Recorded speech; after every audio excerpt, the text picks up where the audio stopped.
হুসাইন একবার বিশ্বনবীরে প্রশ্ন করলেন, নানা মানিল আমজাদ ইলাল্লাহ, বলেন তো নানা আল্লাহর কাছে কে বেশি দামি, আপনি নাকি আমি? বিশ্বনবী বললেন, হুসাইন আনাল আমজাদ, আমি বেশি দামি। হুসাইন বলল, নানা জি আমি মানি না, আনা লা ওয়াফিক, আমি মানি না নানা। কেমন করে আপনি আমার চাইতে বেশি দামি হন? আপনার চাইতে আমি বেশি দামি।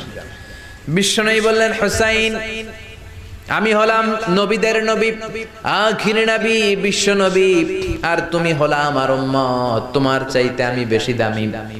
হুসাইন বলে, নানা জি আপনি ভুল বললেন, আপনার চাইতে আমি হুসাইন বেশি দামি। সুবহানাল্লাহ কইবেন না?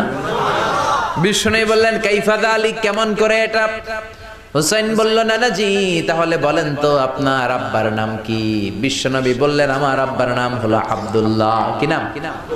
হুসাইন বলেন, আনা খালি আব্দুল্লাহ, লাইসা ক্বাবলাহু ওয়ালা বা'দাহু শাই। খালি আব্দুল্লাহ, সামনেও কোনো টাইটেল নাই, পিছনেও কোনো টাইটেল নাই। আমার আব্বার নাম আপনি জানেন নাকি? আমার আব্বা হলো শেরে খোদা, দুনিয়ার সব কাফির মুশরিকদের জন্য আল্লাহ আমার আব্বারে বাগ বানিয়ে পাঠিয়েছে। আমার আব্বা সাধারণ কোনো মানুষ নয়, বিশ্ব নবীর মেয়ের জামাই। আল্লাহু আকবার। আপনার আব্বা আব্দুল্লাহ কি কোন নবীর মেয়ের জামাই নাকি? বলেন। আমার আব্বার নাম হলো আলী কাররামাল্লাহু ওয়াজহা। বিষ্ণু বললেন, তাই তো, আসলে তো তোমার আব্বা বেশি দামি।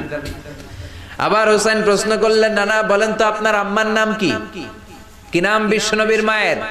তোরা দেখে যা আমিনা মায়ের কোলে, মধু পূর্ণিমারি সেথা চাঁদ দোলে, যেন উষার কোলে রাঙা রবি দোলে। তোরা দেখে যা আমিনা মায়ের কোলে, কুল মখলুকে আজি ধ্বনি ওঠে কে এলোই, কালিমা শাহাদাতের বাণী ঠোঁটে কে এলোই, পড়ে দুরুদ।